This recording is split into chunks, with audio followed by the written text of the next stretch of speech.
경제 가정교사 잠깐 외도했다 돌아오셨습니다. 최백은 교수님 모셨습니다. 예, 안녕하세요. 네, 예. 민간인으로 복귀하셨습니다. 네. 자, 이제 방송에 또 자유롭게 나오실 수 있게 됐기 때문에 교수님 안 계시는 동안 또 많이 밀렸어요 뉴스가. 그렇죠. 예. 전 많이 밀려서 빨리 축축축 정리해 볼게요. 통계청에서 일단 이런 통계가 나오면 항상 저희가 교수님과 짚어봤는데, 왜냐하면 이제 통계청 자료가 나오면 그걸 가장 먼저 이제 그 보수 경제지들이 가지고 보도를 해요. 물론 나쁘게 합니다 항상. 좋은 게 하나도 없어요. 통계청 자료 나오고 나서 혹은 각종 지표 나오고 나서 좋아졌다고 보도하는 기사를 본 적이 없습니다. 저는 본 적이 없는데, 통계청의 2020 일자리 행정통계도 마찬가지였어요. 관련 보도를 보면 중앙일보 새 일자리 절반은 노인 일자리다. 이게 보수 매체 일관된 프레임이죠. 그렇죠. 노인들 돈 들여서 정부에서 노인 일자리를 만들었을 뿐이다. 이런 분위기고, 대부분 그래요. 60대 일자리가 어떻다. 고령층만 늘었다. 이런 게 이제 이번 통계청 발표에 따른 프레임입니다. 이때까지 반복되는 프레임이죠. 그렇죠. 사실관계가 어떻습니까? 예, 먼저 근데 어저께 제가 이제 뉴스공장 듣고서요. 가끔가다 그 연장에서 이제 박영미 기자가 진행하는 프로에서 이거를 해설을 했어요. 한국경제신문 기자, 아마 그분이 고정 출연하시고 고정화만 하시는 것 같은데, 그분도 그냥 일간 지금 소개한 신문들에서 나온 거를 그대로 그냥 보도를 말씀을 하시던데, 이게 기자분들이 그러니까 아마 통신사 이런 데서 이걸 하나 뽑으면 그대로 이제 아마 베끼기식으로 하는 게 아닌가 하는 생각이 들어요. 거죠. 교수님처럼 누가 마이크로 데이터를 다 보겠습니까? 근데 이걸 그래도 기자가 보려면 자료를 행정관청에 제출했으면은 그걸 좀 이렇게 들여다는 봐야 될 것 같은데, 들여다보는 거 자체를 안 하는 것 같아. 제가 볼 때는요. 이제 왜 그러냐면요. 일단 이 일자리 행정통계라는 할 때 일자리 개념이요. 우리가 매달 통계청에서 취업자 숫자 발표하잖아요. 취업자하고 다른 개념이에요. 아, 거기서부터 달라요? 예, 거기서 달라요. 일자리는 뭐냐면 쉽게 얘기해서 이게 통계청 자료에 다 설명도 돼 있어요. 그러니까 뭐냐면은 주중에는 자기가 기업을 다녀요. 직장을 다녀요. 근데 주말에는 자기가 학원에서 그러니까 예를 들어서 투잡으로 학원 강사를 해요. 그럼 일자리가 이게 두 개가 계산되는데, 물론 일하는 시간까지 고려해서 계산을 하지만은 일자리가 두 개가 되는 거예요. 한 사람이요. 그런 개념이구나. 그러니까 취업자는 한 사람인데, 그렇죠. 일자리는 두 개다. 그렇죠. 근데 이번에는 그 일자리 기준으로 통계를 낸 거군요. 그리고 또 한 가지는 뭐냐면, 여기에 일자리는 되게 뭐냐면은요, 그 4대 보험 이런 가입자들이라든가 과세 자료가 있는 사람들을 주로 대상하는 거예요. 그러니까 무국 가족 종사자 이런 사람들은 제외하는 거예요. 그러니까 기본적으로 평상시에 매달 발표하는 저거하고 다르다. 그런 것을 먼저 이제 취업자가 아니고. 그렇죠. 이거 일자리 행정 통계라는 것은, 그러면 방금 말씀하셨을 때 일주일 동안 뭐 5일은 회사를 다니는데 주말에 5시간 정도 다른 일을 해요. 그런 경우에 이제 일자리 개수는 두 개다 하셨는데, 그 완전히 두 개가 아니라 0점 몇 개 아닙니까? 그러니까 예를 들어서 이제 일주일에 5일 근무하는 사람은 그게 이제 한 개 일자리인 거예요. 근데 이제 일주일에 주말, 토요일 날, 일요일 날 학원 강사를 했어요. 그러면 이틀을 한 거잖아요. 그러니까 5분의 2 일자리인 거예요. 그러니까. 이렇게 추가가 되는 거죠. 5분의 2로 계산한다. 그러니까 한 개로 계산되는 게 아니네요. 그렇죠. 그러니까 1과 5분의 2 일자리인 거죠. 0.4. 0.4 일자리네요. 그렇죠. 1.4, 한 명이 1.4 일자리가 그런 식으로 계산하는구나. 그렇게 해서 그 사람의 경우에는 1 플러스 0.4에서 1.4개의 일자리가 만들어졌다. 그렇죠. 그게 이제 먼저 그거고요. 행정통계를 이해했어요. 그리고 상대적으로 이게 뭐냐면은 급여가 국세청의 급여라든가 아니면 4대 보험 가입자들이 중심에 이런 자리들 중심으로 는 거예요. 안정적인 일자리요. 그다음에 이게 뭐냐면 2020년도 일자리입니다. 작년 팬데믹 상황이요. 올해가 아니라요. 올해 게 아니에요? 그렇지. 2020년. 그런데 문제는 뭐냐면 71만 개가 증가했다는 거예요. 작년에도? 이게 이번에 발표한 게 2020년 저거라니까, 일자리라니까요. 그럼 2019년에 비해서 2019년에는 그러니까 60만 개가 증가했어요. 일자리가요. 2019년에. 근데 2020년에는 그보다 11만 개가 더 증가했다는 거예요. 그래서 놀라운 게 한 가지가 있는 거예요. 그러네요. 코로나 팬데믹 상황에서도 그 일자리 개수가 늘었다. 자. 이게 이제 일자리가 어떻게 구성되냐면요. 기업들이 그러니까 지속적으로 근무하는 지속적으로 일해오는 사람이 있고 그다음에 이제 그러니까 아파가지고 이제 그러니까 만약에 퇴직을 하거나 하게 되면은 그 사람을 대체를 해야 되잖아요. 그렇죠. 이런 게 들어오는 사람이 있고 그다음에 하다가 일자리가 없어지는 일자리도 있잖아요. 그렇죠. 기술이 발전하면서요. 또 새로 생기는 일자리도 있잖아요. 예. 이 새로 생기는 부분 순수하게 새로 생기는 일자리 부분이 이게 71만 개나 됐다는 얘기예요. 그거 굉장히 좋은 거 아닙니까? 그렇죠. 그래서 일단은 그거를 설명을 드려야 되는 그게 거예요. 포인트네 오히려. 일자리 성격에 대해서는. 성격에 대해서. 예, 먼저 제가 설명을 장황하게 드린 이유가 거기에 있고요. 예. 그다음에 이제 50대 이상에서 예. 절반이 그랬다 뭐 이런 얘기를 하는데 그러니까 이제 결국은 세금으로 일자리 만든 거 아니냐 예. 이런 프레임을 지금 2년째, 3년째 계속 하고 있죠. 이건 완전 가짜 뉴스입니다. 가짜 뉴스예요? 예. 왜 그렇습니까? 100% 가짜 뉴스인 게 왜 그러냐면은 자, 일단 우리가 인구 구조가 그러니까 우리가 고령화가 빠르게 진행되는 거는 예. 50대 이상은 증가하고 예. 50대 미만은 감소하는 거 다 많이 알려진 사실이잖아요. 30, 40대 줄고 있죠, 인구가. 예, 그러니까 인구 증가 속에서 많이 일자리가 많이 만들어질 수밖에 없는 것도 사실이고요. 예. 그런데 그런데 2019년에 50세 이상에서 추가로 만들어진 일자리가요. 예. 95%였었어요.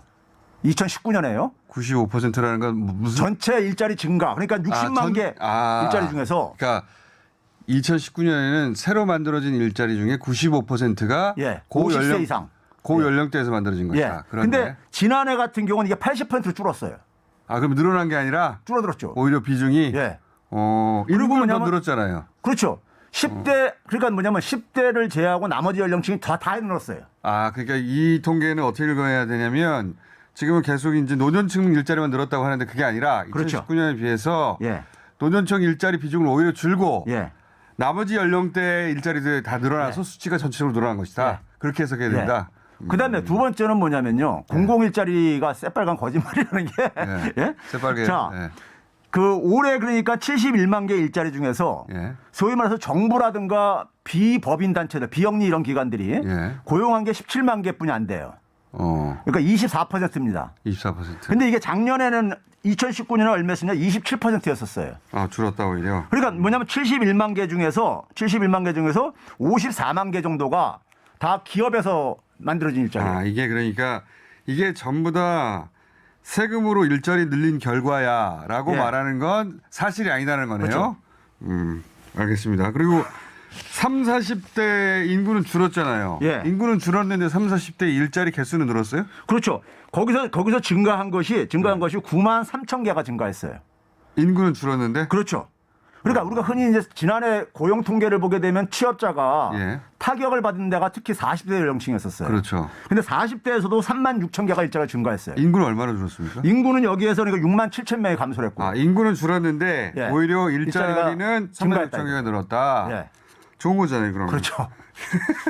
그러니까 이 일자리 행정 통계의 일자리 개수 개념을 이해한다면 이걸 보면 이 통계는 매우 좋은 거네요. 그렇죠. 그러니까 이건 마이크로 데이터 안 봐도 통계청에서 배포한 그 보도 자료만 봐도 다 알 수 있는 거예요. 근데 기자들이 똑같은 기사를 쓰는 건 아마 그러니까 하나를 다 베끼게 한 게 아닌가. 그러면 최초 그 기사를 쓴 사람 찾아야 되겠네. 왜 마이크로 데이터를 제사에 안 보고 마이크로 데이터 안 봐도 이건 알 수 있는 거예요. 의미를 왜곡해서 해석하느냐. 예. 야, 이건 이해했고요. 자, 그다음에 뭐 많은데 오늘 시간이 그렇게 많지 않으니까 이거 해볼게요. 최근에 또 굉장히 많이 보도하는 게 역대 수출 최고치다. 예. 올해 1조 넘어간다는 거 아닙니까, 그죠? 그렇죠. 예, 이게 역사상 최초로. 그랬더니 뭐 무슨 기사가 나오냐면 그거는 원자재급 값 상승으로 인한 통계 착시에 불과하다. 그러니까 원자재 값이 올라가지고 수조가 부풀려진 것이지 예. 실제로 수출이 그렇게까지 호조는 아니다. 뭐 이런 취지인 것 같아요. 예. 이런 기사는 뭐가 잘못된 겁니까? 이게 지금 그러니까 올해 수출이 그러니까 뭐 우리가 그 절대적으로 이제 그러니까 증가한 거는 다들 많이 알려졌기 때문에 그렇죠. 그건 이제 재론할 필요가 없는데 예, 주로 이제 그러니까 이 원자재값 상승에 의해 가지고 주로 이제 초점을 맞춘 부분이 예. 원자재 많이 수입해서 이제 우리가 그거를 가지고 이용을 해 가지고 상품 만들어서 수출하는 게 석유화학 같은 경우입니다. 석유화학. 석유를 수입을 해 가지고 만든 각종 석유 거의- 제품들을 만들잖아요. 거의 2배 올랐죠. 예. 그리고 이제 뭐냐면 철강 같은 경우도 철강 원료들 같은 경우 철광석 같은 게 많이 수입을 하잖아요. 예. 그래서 이제 그러니까 철강 제품을 만들어 가지고 수출도 하고 그러잖아요. 근데 이제 이 부분을 그러니까는 이제 초점을 맞췄는데 철강하고 이 석유화학 두 제품이 한 그 수출액 증가가 2018년 가장 최고를 기록했었던 예. 그에 비해서 한 53억 달러 정도 증가를 했는데 예. 이거는 전체 수출액 증가의 20% 미만뿐이 안 돼요. 예? 전체 수출액 증가예요? 두 제품에서 그런 겁니까? 총 수출액 중에 그런 겁니까? 총 수출액 중에서 그러니까 이 원자재 의존도가 굉장히 높은 원자재 가격이 올라가 가지고 제품 가격도 올라갔고 그래서 수출액이 증가했다는 거 아니에요? 쉽게 얘기하면요. 그렇죠. 한마디로 말하면 예. 1조 됐는데 예. 이거 다 원자재 가격이 올라가서 그런 거지 예. 이 통계 착시야. 예. 그런데 실제로는 그렇게 따질 수 있는 것은 전체 20%밖에 안 된다? 예. 아. 그리고 20%도 안 될 뿐만 아니라 거기다 뭐냐면은 원자재 값 상승은 모든 나라에 다 영향 끼치는 거예요. 그렇지. 그러면 생각해 보니까. 그러면 다른 나라하고 수출액 증가율을 비교를 해봐야 되잖아요. 아, 그렇지. 예. 그렇다면 다른 나라도 그만큼 늘었는가? 그렇죠. 근데 우리가 훨씬 더 그러니까 주요 수출국보다 많이 늘었거든요. 아, 이거는 통계 착시가 아니라 통계를 역으로 왜곡한 거네요. 그렇죠. 거기다가 우리가 이제 소위 말해서 이런 원자재를 많이 의존하는 게 이제 주력 품목들이 많이 의존하는데 네. 지금 올해 수출액의 큰 변화 중에 하나가요. 제가 항상 얘기했던 게 비주력 품목들. 예. 비주력 품목의 수출 증가액이요. 2018년 대비해서 21% 증가했어요. 알겠습니다. 그거 네? 이해했고요, 이제. 그러면 1, 2분밖에 안 남았는데 하나 더 해야 되겠어요. 오랜만에 나오셔가지고. 물가 상승률이 예. 물가가 너무 올라가지고 예. 10년 만에 최고다. 예. 그래서 큰일이다.